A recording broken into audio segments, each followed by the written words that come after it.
my name is Clary and today I want to make a video about makeup releases and why I feel like there are so many makeup releases nowadays, but every time I look at them I don't feel the urge to buy them at all. Or even like right now in Australia at SEPHORA we're having a frenzy sales that's 20% off, but I don't feel like buying any makeup at all.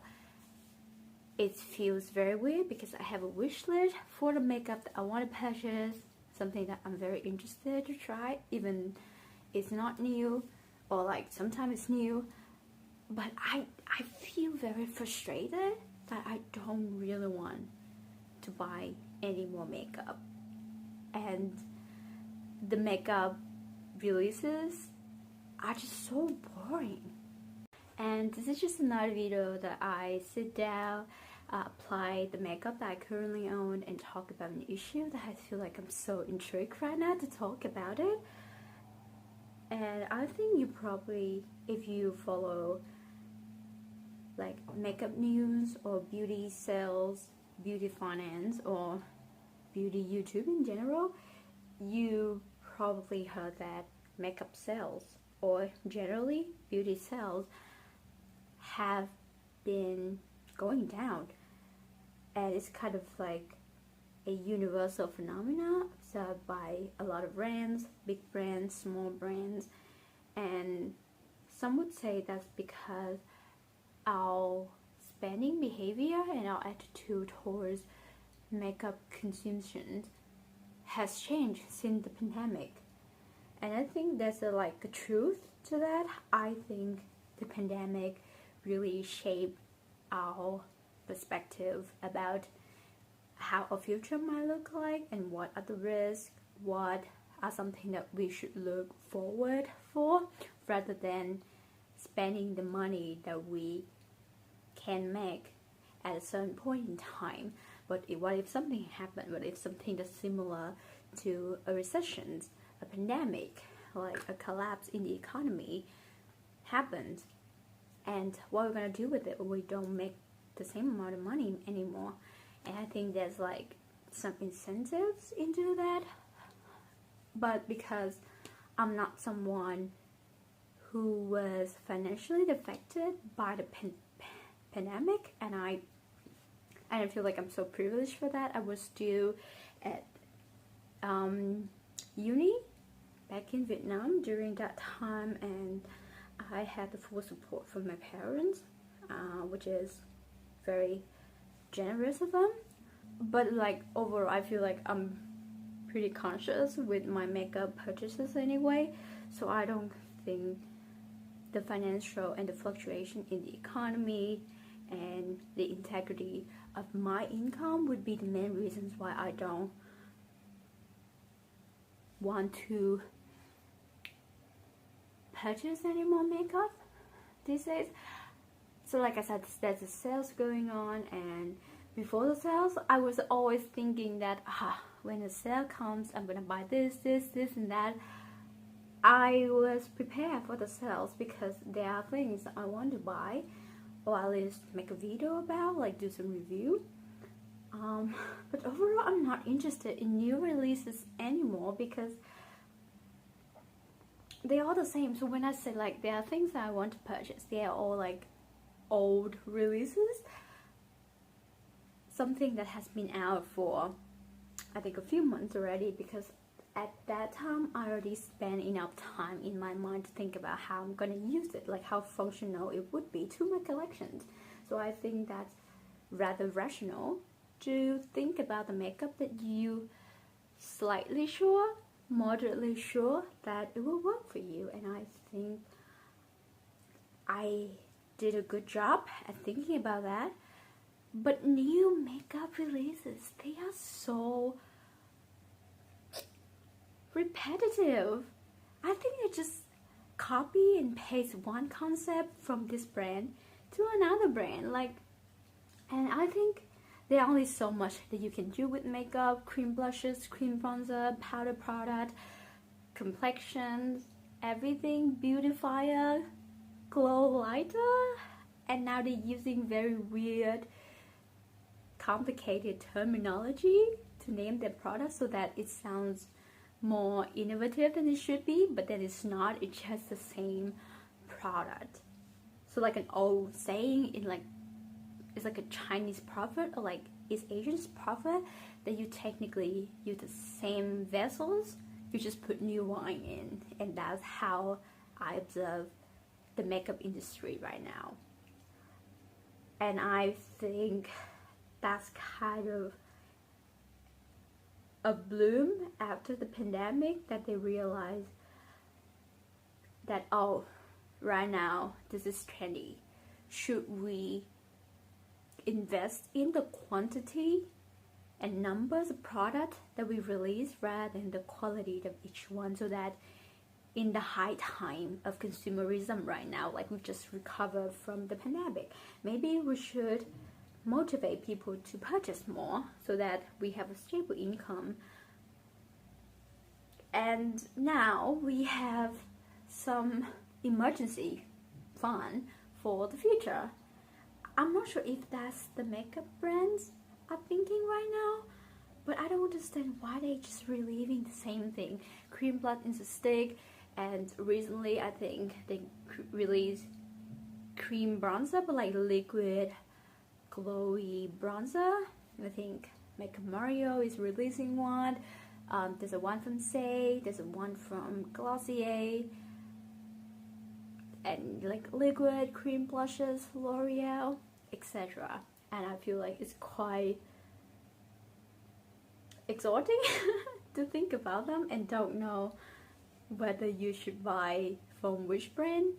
It's kind of boils down to the loyalty of you towards a certain brand, and yeah, you just have to pick that based on the feeling towards the brand in general, not the product, because now you can bet that they wouldn't be so far from each other. And yeah, and like I said, it's very different from back in the day. I think only 7 to 5 years ago, when brands were spacing out their releases and they were very selective with what would fit in the aesthetic and the strategies and the vision of their brands. But now, because I think we're kind of in that rush of, okay, I need to release this before someone else did, or like if the market is too saturated by one certain product, I would lose my quota, or if I was too late in the game, I probably would lose my co-status, my positions in that game. So I need to release it, although I would never in my brain would think that my brain or the aesthetics of my brain fit that kind of product. And it's quite sad. I think it's just I think it's an inevitable move of brands to do it in the context of the economy nowadays. Well, to be honest, because I guess I don't understand the finance and the economy behind the makeup industry enough, or the beauty industry, I would say skincare, hair care, body care, self-care, enough to justify why they would do something like that.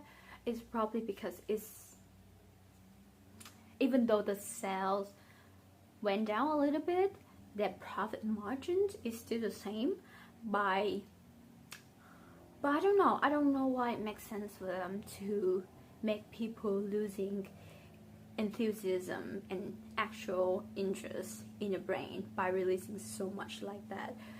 I cannot tell you the last time that I look at something and I feel like totally heads over heels about a product. So like sometimes for K-beauty, because they have really unique and a bit over the top packaging, or like they have some really interesting pops of color, like they don't normally do that, but they all of a sudden they did that, and I'm surprised. So I would give them a benefit of a doubt that, okay, this is cool, this is innovative. But overall, I can look at a new release right now and immediately think of something that's very similar, not just one, a few other releases that are also currently marketed, or like something that's like from the past that would have some resemblance over that thing. And the reasons why I feel like that is that I think, this is my very humble opinion, and I say this because this is the reason that I can think of for myself. I guess for why the peak of the makeup journey for me is when I feel like, okay, makeup is amazing and makeup can help me solve everything. And I genuinely think that because I was stressed, I was stuck in my life, I feel like nothing actually makes sense, so I need a form of consumerism therapy, like retail therapy, so that I feel good about it. But I have kept it for such a long time that my genuine psychological, physiological and mental issues become more and more severe, and now it's kind of make me suffer every day, at the point that makeup or more makeup wouldn't help anymore. It doesn't mean that makeup doesn't mean anything to me anymore. I still love doing makeup. That's why I'm still keep doing makeup and making this video. But the idea of getting more makeup, filling myself up with a fake satisfaction, doesn't seem right anymore.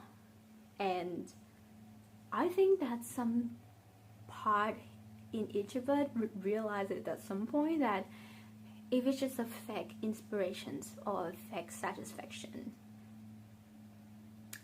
it's very similar to like alcohol, drug, or anything else that are actually healthy. Binge eating is at some point would be counterproductive than our first intentions.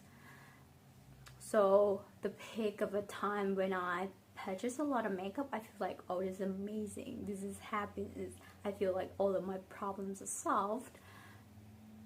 But now, not because makeup doesn't fill up that part in me anymore, in a way, it feels like my problems have evolved into a certain phase that now is a phase when if you pretend that there's no problem, it's actually getting worse. And I think I'm hitting that point right now when I need to be more content and really take actions to make my life feel better.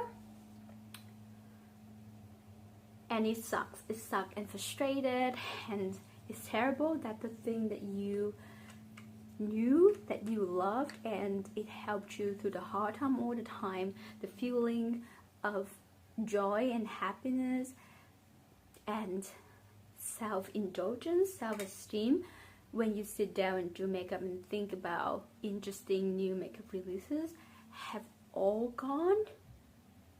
And now what else you do? So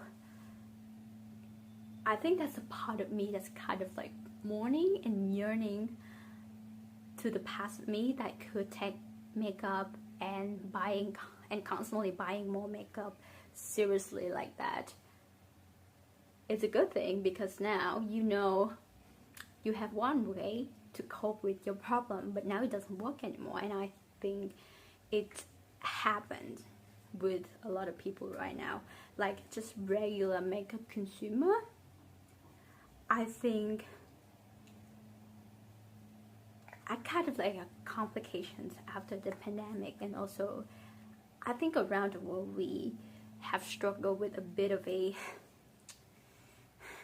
kind of a bump in the economy. That's what I heard, like from my parents in Vietnam, in Australia, the housing crisis, and maybe in the US, the student debt crisis. So I think that we are struggling deeply with the inherent issues into the society, and now it kind of developed itself into a worse phase.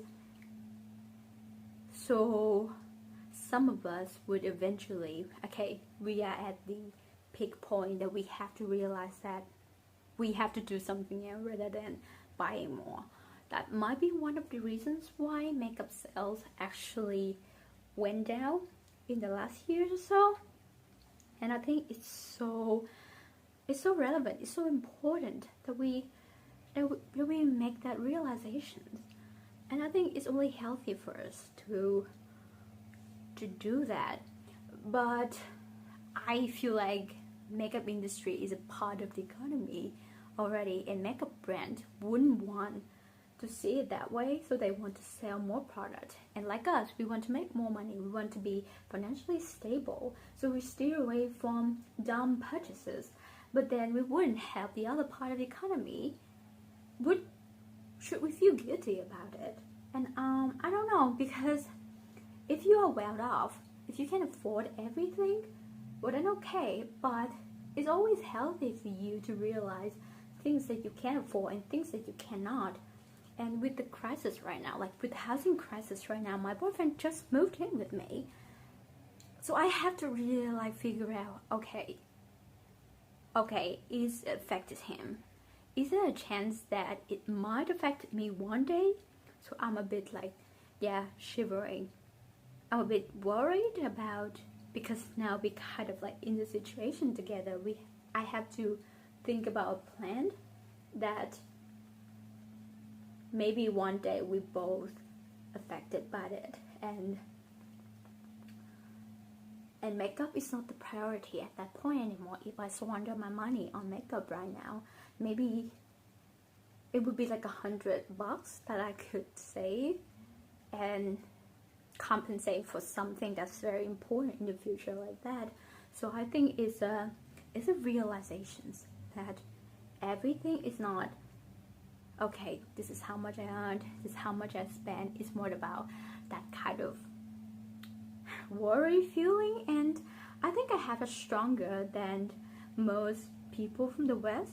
Don't quote me on this, because I grew up in Asia, in Vietnam, so saving is a huge part to us. Like, we never, in my household, talked about getting a credit card, because my dad, he's a successful engineer, but he never actually think about using a credit card for day-to-day spending. He has mortgage, he has loan for his business, but he has to be very sure about the way that he can get those paid off, not just like a random credit card that he spent on like day-to-day purchase. No, the money, the budgets that he have for like food for our family, for educations, yeah, for essentials, etc., would be something that he already earned.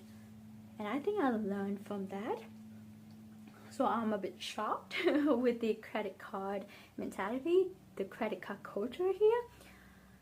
But I think overall we're getting better and better at that, and I hope that, hopefully, I was right about why we don't see the big bloom in makeup beauty industry anymore, because we realize there's a certain point that is not essential anymore.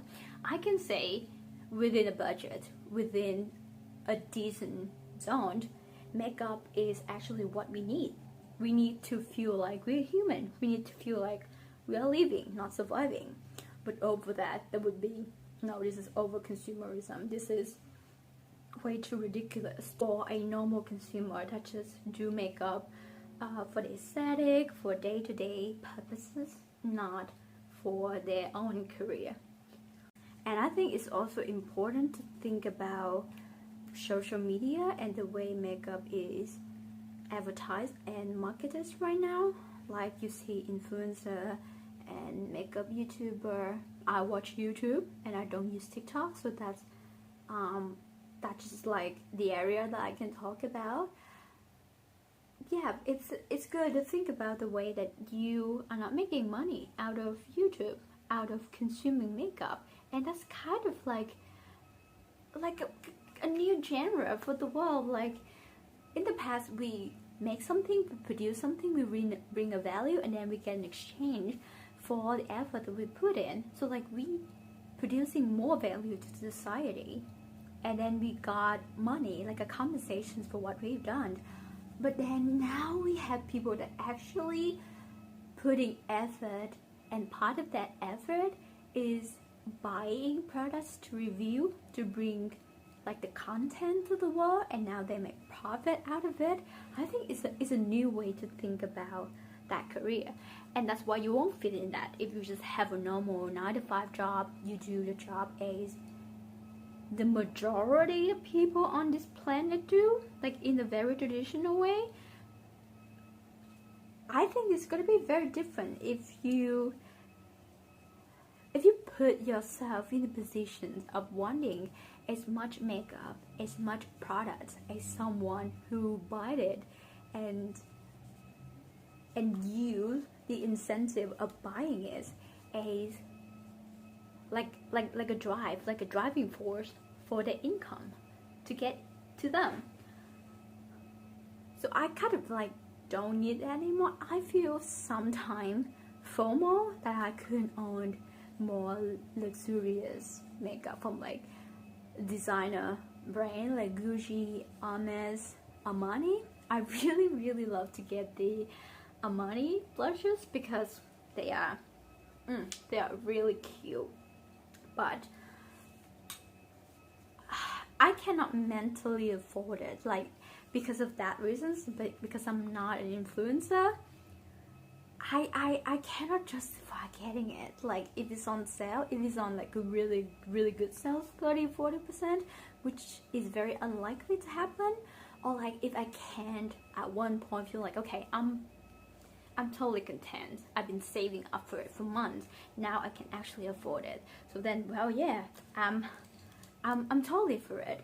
But now every time I'm thinking about it, I feel like it's just a waste on me. Like I'm not, whether if it's not good and I'm not getting any satisfactions out of it. But with a YouTuber, if they get it and they can make a review video on it, at least they get something back. At least they get the content back, because that's the value they bring to the society already. So I wouldn't necessarily be benefit from it the way that they do. So why do I want more makeup when I have enough makeup to use for the rest of the years, let's say? And on top of that, because the makeup releases are so boring, I have to tell you, I'm frustrated to think that way. Like at one point I feel like makeup are just so innovative, it's so beautiful, and the new releases for makeup, my Mario, I think is like a liquid bronzer that I've just talked about. I don't remember what exactly it's called, because as someone whose English is my second language, I don't even understand what he meant when he named that product like that. So I'd be like, ugh, maybe it's not worth it for me to remember it.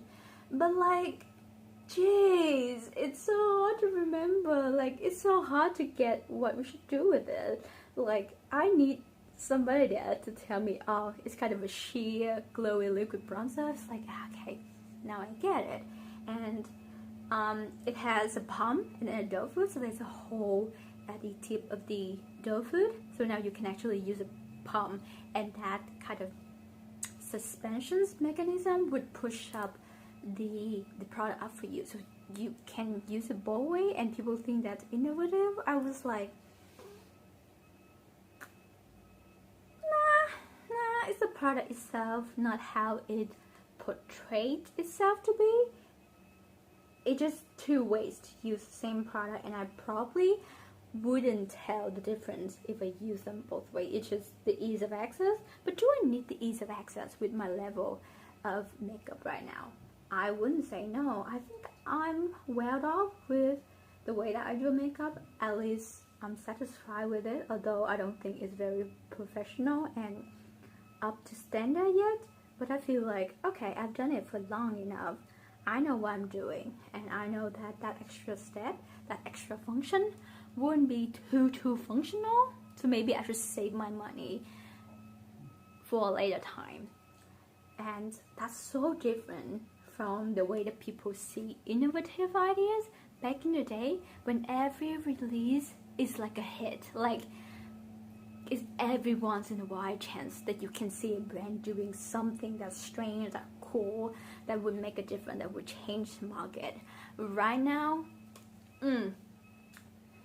you have alternatives, and I think that's kind of a detrimental point of a competitive market, that people can leave it or take it, doesn't matter, because they know that deep down they always have an alternative for it. They don't have to fight for one product, they don't have to like try to get it on the launch day, they just have to wait for another brand to release it, the brand that they actually like, the brand that they know that okay, they would definitely do it at some point, and wait for that product to be back in stock, because why would they? It's a competitive market, they have to make it available, they cannot make it exclusive anymore.